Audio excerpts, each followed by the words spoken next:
بسم اللہ الرحمن الرحیم۔ السلام علیکم۔ ہمارے چینل میں خوش آمدید۔ میرا نام نازیہ ہے اور ہم 7 بہنیں ہیں۔ ہم ایک بہت بڑی اور ذرا قدیم طرز کی حویلی میں رہتے ہیں۔ میں نے جب سے ہوش سنبھالا دادی کو ہمیشہ ہماری امی کو کوسنے دیتے ہی دیکھا۔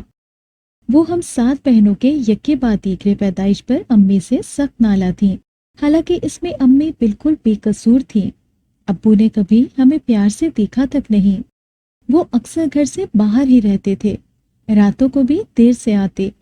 ان کے لیے ہمارا ہونا نہ ہونا برابر تھا۔ مجھے یاد ہے میری امی ہمیشہ دادی سے ڈری سہمی رہتی اور گھر کے کاموں میں الجھی رہتی تھی۔ دادی کو ہم ایک آنکھ نہیں بھاتی تھی، ان کا بس چلتا تو پیدا ہوتے ہی گلا گھونٹ دیتی۔ کچھ دن سے امی دادی کو کسی خاطر میں نہیں لا رہی تھی۔ دادی سمیت ہم بہنیں بھی حیران تھیں کہ امی کے ہاتھ کون سا جادو کا چراغ لگ گیا ہے جو امی دادی کے غصے کی پرواہ کیے بغیر نیک کاموں میں لگی ہے۔ پھر آخر ایک دن اس راز سے بھی پردہ اٹھ ہی گیا کہ امی ایک دم اتنی بہادر کیسے ہو گئی ہیں۔ ہوا کچھ یوں کہ جس حویلی میں ہم رہتے تھے اس کا تہہ خانہ دراصل جنات کا مسکن تھا اور اس طرف کوئی بھی نہیں جاتا تھا۔ ایک دن جب امی دادی کے طنز کے تیر کھانے کے بعد اپنا دل ہلکا کرنے کو اس تہہ خانے میں گئیں تو جنات کی ملکہ نے امی کا استقبال کیا اور انہیں پھولوں کے گجرے پہنائے۔ ملکہ جنات نے امی کو حوصلہ دیا اور کہا کہ انہیں گھبرانے کی ضرورت نہیں ہے، دادی کو وہ خود ہی سیدھے راستے پہ لائیں گی، بس اس بات کا ذکر کسی سے نہ کریں، اور جب بھی انہیں دادی کی طرف سے باتیں سننے کو ملے تو وہ تہہ خانے میں آ جایا کریں۔ امی نے ایسا ہی کیا، لیکن ایک دن اچانک ملکہ جنات نے ایک عجیب شرط رکھ دی کہ اپنی ایک بیٹی، میرا نام نازیہ ہے، ہم 7 بہنیں ہیں، میرا تعلق ایک ایسے مڈل کلاس فیملی سے ہے جہاں بیٹیاں کسی خاص اہمیت کی حامل نہیں ہوتی، جہاں باپ بیٹوں کی آس لگائے بیٹیاں پیدا کیے چلے جاتے ہیں اور پھر ان سے باقاعدہ نفرت کا اظہار بھی کرتے ہیں۔ بیٹا پیدا نہ ہونا میری امی کا جرم بن گیا تھا، جس کی سزا انہوں نے آخری سانس تک کاٹی۔ میری دادی امی کو ہر وقت تانے ملامت کرتی کہ بیٹیوں کا ڈھیر لگا دیا، حالانکہ یہ خالصتاً میرے رب کے فیصلے ہیں کہ وہ جس کو چاہے بیٹا عطا کرے اور جسے چاہے بیٹی سے نواز دے۔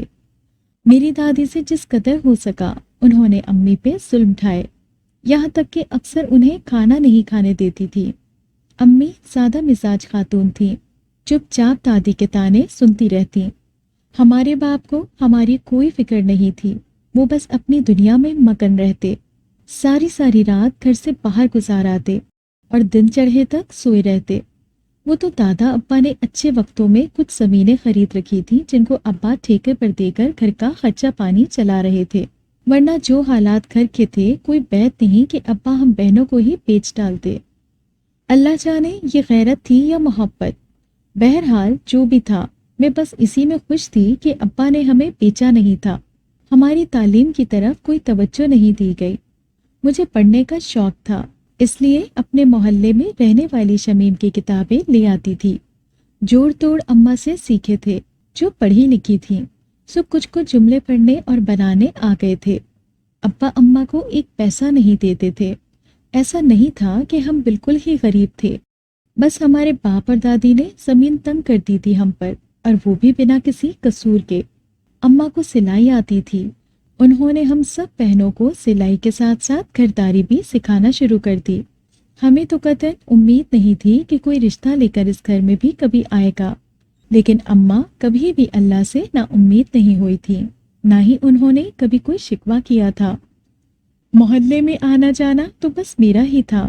ایک دن شمیم کی امی نے ایسے ہی ذکر کیا کہ ان کی درزن نے اب سلائی کا کام چھوڑ دیا ہے، تو میں نے جھٹ سے اماں کا نام لے دیا کہ انہیں سلائی آتی ہے، اگر وہ چاہیں تو اماں ان کے کپڑے اسی قیمت میں سلائی کر کے دیں گی جس قیمت میں وہ اپنی پہلی درزن سے سلوا رہی تھی۔ یوں اماں کا ہنر کام آیا اور محلے کی عورتیں اپنے کپڑے اپنی بیٹیوں کے جہیز اور بیٹوں کے لیے بری کے کپڑے تک سلوانے لگیں۔ بڑی 2 بہنیں اماں کی طرح ہر کام میں ماہر تھیں، اس لیے اماں نے انہیں بھی ساتھ بٹھا لیا اور کپڑے سلائی کرنے کا کام شروع کر دیا۔ دادی نے جب دیکھا کہ یہ اور اس کی بیٹیاں کمانے لگ گئی ہیں تو انہوں نے پینترا بدلنے کی کوشش کی۔ وہ چاہتی تھی کہ امی بس ہمیشہ ان سے دب کر رہیں۔ اس لیے آج جب ابا گھر آئے تو دادی نے ابا کے کان بھرنے شروع کیے کہ تیری بیوی سارے محلے میں تجھے بدنام کر رہی ہے۔ ابا نے غصے میں اماں کو پیٹ ڈالا۔ صبح ہوئی تو امی کے چہرے پر سوجن، آنکھوں پر نیل اور گہری خاموشی گزری رات کی داستان سنا رہی تھی۔ پتہ نہیں اماں کیسے اتنا صبر کر لیتی ہیں؟ میں نے اپنی بڑی بہن شازیہ کو مخاطب کیا۔ اللہ جب مشکلات میں ڈالتا ہے تو ان سے نکلنے کے لیے راستے بھی دکھاتا ہے اور صبر حوصلے سے تکالیف برداشت کرنے کی ہمت بھی دیتا ہے۔ شازیہ نے کہا، بھائی اماں کی ہی ہمت ہے، ورنہ تم خود دیکھو سارے محلے میں کوئی ایسا گھر نہیں ہے جہاں ابا اور دادی جیسا کوئی انسان بستا ہو۔ وہ شمیم جس سے میں کتابیں لاتی ہوں، اس کے ابا تو اس کے ناز رکھڑے اٹھائے نہیں تھکتے۔ ایک 15 سال کی جوان ہوتی لڑکی جس کی ساری خواہشات حسرتوں میں بدل جائے، وہ ایسے ہی سوال کر سکتی ہے۔ آپی نے مجھے دکھ سے دیکھا تھا۔ گھر میں سب سے چھوٹی ہونے کے باعث فی الحال میں اس پابندی سے آزاد تھی کہ باہر نہیں نکلنا۔ محلے میں کسی کے گھر بھی جانا ہوتا تو مجھے بھیجا جاتا تھا۔ میری سب سے بڑی بہن کی عمر 22 سال تھی اور وہ شادی کے انتظار میں بیٹھی تھی، لیکن ہم جیسوں کے نصیب کہاں کھلتے ہیں۔ نہ تو ہم بہنوں کی کوئی سہیلیاں تھیں کہ جن کے پاس جا کر اپنا دکھ رو لیتی، نہ ہی کوئی اسکول کالج کا آسرا کہ چند گھنٹے اس گھٹن زدہ ماحول سے نکل کے آزاد فضا میں سانس لے لیا کرتے۔ زندگی بے رنگ اور بے مقصد ہی گزر رہی تھی ہم سب کی۔ ایک دن امی کی خالہ اور ان کی بیٹیاں آئیں۔ ان کا مقصد اپنے دونوں بیٹوں کے لیے اپنی من پسند لڑکیوں کی تلاش تھی، اور انہیں علم تھا کہ انہیں یہاں سے اپنے لیے بہو ڈھونڈنا اور رشتے کے لیے امی کو منانا مشکل نہیں ہے۔ اسی لیے وہ دیر تک بیٹھیں، اپنے بیٹوں کی تعریفوں کے پل باندھتی رہیں۔ اللہ جانے ان کی باتوں میں کتنی سچائی تھی۔ ہم بہنیں تو بس دروازے کے ساتھ لگی بڑوں کی باتیں دلچسپی اور حیرانگی سے سنتی رہیں، کیونکہ ہمارے لیے یہ انہونی ہی تھی کہ اس گھر میں کسی کے لیے رشتہ آتا۔ خیر، بڑوں کی نشست کئی گھنٹوں تک جاری رہی۔ ابا جان نہ جانے اتنے مہربان کیوں ہو گئے تھے کہ مہمانوں کی خاطر مدارت کے لیے چائے کا سامان ڈھیروں لوازمات سمیت لے آئے۔ مہمانوں کے جانے کے بعد ہم سب بہنیں امی کے پاس جمع ہو گئیں اور تفصیلات پوچھنے لگی۔ اماں کہنے لگی، اچھے شریف لوگ ہیں، باپ سر پہ نہیں ہے، بیٹیاں 2 ہیں، ماں نے وقت سے پہلے ہی بیاہ دی، اب 2 بیٹے ہیں، ان کے لیے آئی تھی کہ بڑی 2 بیٹیاں اب ہماری امانت ہیں۔ او اچھا، اس لیے ہی ابا خوش تھے اور مہمانوں کے آگے پیچھے پھر رہے تھے۔ میں فوراً بولی، ارے نہیں بیٹا، ایسے نہیں کہتے، تمہارے ابا بس فرض کی ادائیگی چاہتے ہیں تاکہ سکون سے جی سکیں۔ اماں، آپ کا مطلب ہم بوجھ ہے آپ اور ابا پر؟ میں دکھ سے بولی تھی، کاش آپ نے تھوڑی ہمت دکھائی ہوتی تو آج ہم بہنیں پڑھ لکھ گئی ہوتی، ابا کا ہاتھ بٹاتی، ان کی ذمہ داری نبھاتی، ساتھ مل کر کسی اسکول کالج میں استانی بن کر بچوں کو پڑھاتی، گھر میں بھی پیسے آتے، ابا اور دادی کی مار اور تانوں سے بھی جان چھوٹتی آپ کی۔ مجھے رونا آ رہا تھا۔ پھر امی بولی کہ بس بیٹا، میں کمزور تھی، میرے آگے پیچھے کوئی نہیں تھا جس کا تمہارے ابا کو ڈر ہوتا یا وہ کسی بڑے کا لحاظ ہی کر لیتے۔ خیر، میری تو جیسی گزرنی تھی سو گزر گئی، اب تم لوگوں کے آگے زندگی پڑی ہے۔ میری دعائیں تم سب کے ساتھ ہیں۔ اللہ کے فضل سے اگلے جمعے کو سادگی سے ان 2 کے فرض سے فارغ ہو جاؤں گی میں۔ اللہ نے چاہا تو باقی سب کی قسمت بھی اچھی ہوگی، بس صبر کرنا شرط ہے۔ امی مجھ سمیت سب کو سمجھا رہی تھی۔ کچھ دن پہلے میں نے بہت عجیب سا خواب دیکھا تھا۔ دور تک قبرستان ہی نظر آ رہا ہے اور عجیب سی ویرانی ہے۔ سوئی گرنے پہ بھی آواز آئے، ایسی خاموشی۔ ایک طرف چند پرانی کپڑے ہیں اور میں ان میں سے ایک کے پاس بیٹھی رو رہی ہوں۔ اچانک قبر پھٹ جاتی ہے اور اس میں سے ایک ہاتھ باہر آتا ہے جو مجھے بھی کھینچ کر اپنے ساتھ لے جانا چاہتا ہے۔ میں بہت چیختی ہوں لیکن مجھے کوئی بھی نہیں بچاتا اور وہ ہاتھ مجھے اپنے ساتھ قبر میں لے جاتا ہے۔ میں ڈر کے مارے چیخ مار کے اٹھی۔ پاس ہی میری اماں اور بہن سوئی ہوئی تھی۔ گھبرا کے وہ بھی اٹھ گئی اور مجھ سے پوچھنے لگی کہ کیا ہوا ہے، کوئی ڈراؤنا خواب دیکھا ہے کیا؟ میرا سارا جسم پسینے سے بھیگا ہوا تھا اور میں مسلسل گلا پھاڑ کر چلا رہی تھی، اماں نے مجھے سینے سے لگایا اور آیت الکرسی پڑھنے لگی۔ کافی دیر یوں ہی گزر گئی۔ میں کچھ پرسکون ہوئی تو انہیں سارا خواب سنایا۔ اماں نے کہا، تم تو ایسے ہی ڈر گئی سیرت، کچھ بھی نہیں ہے، بس ایک خواب ہی تو تھا، سو جاؤ آرام سے اور ہمیشہ آیت الکرسی پڑھ کر سویا کرو۔ میں تو پرسکون ہو گئی، لیکن امی بے چین لگ رہی تھی۔ ایک سوال میرے ذہن میں آ رہا تھا کہ اماں نے میرا نام سیرت کیوں پکارا؟ اماں روانی میں بھی کہیں تو زیادہ سے زیادہ میری دوسری بہن کا نام لے دیتی ہیں۔ میں نے پوچھنا چاہا، لیکن یہ سوچ کر خاموش ہو گئی کہ امی کو جب ٹھیک لگے گا تب بتا دیں گی۔ میں دوسری طرف کروٹ لے کر سونے کی کوشش کرنے لگ گئی اور اماں تہجد کی تیاریاں کرنے لگی۔ میرے ذہن میں سوال اٹکا ہوا تھا کہ اماں نے مجھے سیرت نام سے کیوں بلایا، حالانکہ ہم میں سے کسی ایک بہن کا نام بھی سیرت نہیں ہے۔ لیکن میں امی کو پریشان نہیں کرنا چاہتی تھی، اس لیے خاموش رہی اور نیند آنے تک کا انتظار کرنے لگی۔ اماں نے وضو کیا اور چائے نماز لے کر تہہ خانے کی طرف بڑھ گئیں۔ مجھے بہت حیرانی ہوئی کیونکہ تہہ خانہ تو کئی سالوں سے بند پڑا تھا اور وہاں تو کوئی دن کے وقت بھی نہیں جاتا تھا۔ کجا کہ یوں آدھی رات کے وقت جانا حیرت کی بات تھی۔ میں نے امی کے پیچھے جانے کا سوچا اور خاموشی سے پیچھے چلتی گئی۔ امی دھیرے دھیرے سیڑھیاں اتر رہی تھی۔ مجھے ڈر لگ رہا تھا لیکن تجسس بھی بہت تھا کہ آخر تہہ خانے میں ایسا کیا ہے جو امی ادھر جا رہی ہیں۔ ایک اور حیرانی کی بات جو میں نے دیکھی کہ امی جس سیڑھی پر پاؤں رکھتی ہیں وہ روشن ہو جاتی ہے، اور یہ سلسلہ آخری سیڑھی تک چلا۔ امی سیڑھیاں اتر کر ایک طرف کھڑی ہو گئی جیسے کسی کا انتظار کر رہی ہوں۔ کچھ دیر انتظار کرنے کے بعد سارا تہہ خانہ ایک دم روشن ہوا اور سامنے آنے والے کی نظر مجھ پر پڑی۔ یہ کیا سیرت، تم اپنی بیٹی کو بھی لے آئی؟ میں شرمندہ سی امی کے پاس آ کر کھڑی ہو گئی۔ امی نے ایک نظر مجھے دیکھا اور ٹھنڈی آہ بھر کر رہ گئیں۔ میں نے آنے والی مخلوق کو نہیں دیکھا تھا، وہ خود ہی مجھ سے مخاطب ہوئی۔ میں ملکہ جنات ہوں، میرے 10 قبائل ہیں جن کی آبادی لاکھوں میں ہے اور ان سب پہ میرا حکم چلتا ہے۔ تمہاری والدہ پچھلے 7 سال سے میرے پاس آ رہی ہیں یہاں اپنے مسائل کے حل کے لیے، اور میں اپنی سمجھ کے مطابق ان کی مدد کر دیا کرتی ہوں۔ یہ تو ہو گیا میرا تعارف۔ اب تم بتاؤ، تمہیں یہاں اپنی ماں کا پیچھا کرتے ہوئے آنا کیسے یاد آیا؟ میں نے کچھ دیر پہلے ہی بہت برا خواب دیکھا تھا جس کی وجہ سے ڈر گئی تھی اور اب نیند نہیں آ رہی تھی۔ اماں تہہ خانے کی طرف آئیں تو تجسس کے ہاتھوں مجبور ہو کر مجھے بھی آنا پڑا۔ بس یہی ساری بات ہے، ملکہ نے کہا۔ تمہاری ماں روزانہ یہاں آ کر تہجد پڑھتی ہے اور پھر فجر تک تلاوت کرتی ہے۔ یہ پچھلے 7 سال سے اس کا معمول ہے جس میں کبھی ناغہ نہیں ہوا۔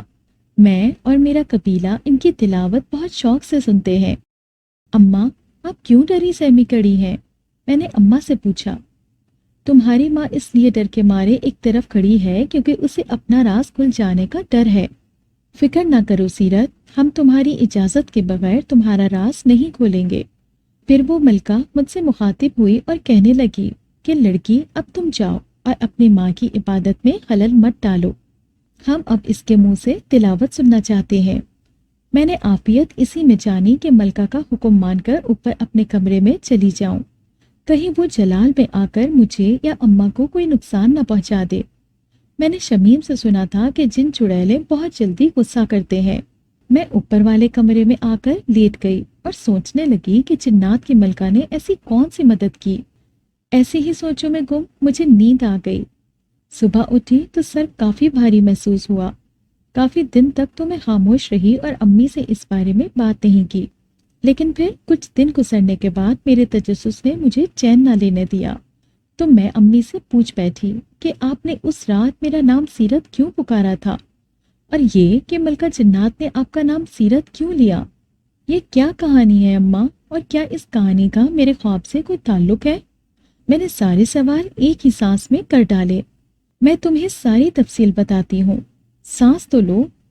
سیرت میرا نام تھا شادی سے پہلے، اور میں بھی تمہاری طرح ہی اونچے خواب دیکھتی تھی کہ بڑا گھر ہو، گاڑی ہو اور بس دنیا جہان کی سیر کروں، لیکن کوئی کام، کوئی ذمہ داری نہ ہو بس۔ میں اپنے ماں باپ کی اکلوتی لاڈلی بیٹی تھی اور میں نے لاڈ کا بہت فائدہ بھی اٹھایا۔ ہمیشہ اپنے لیے اچھی چیز پسند کی، اچھا کھایا،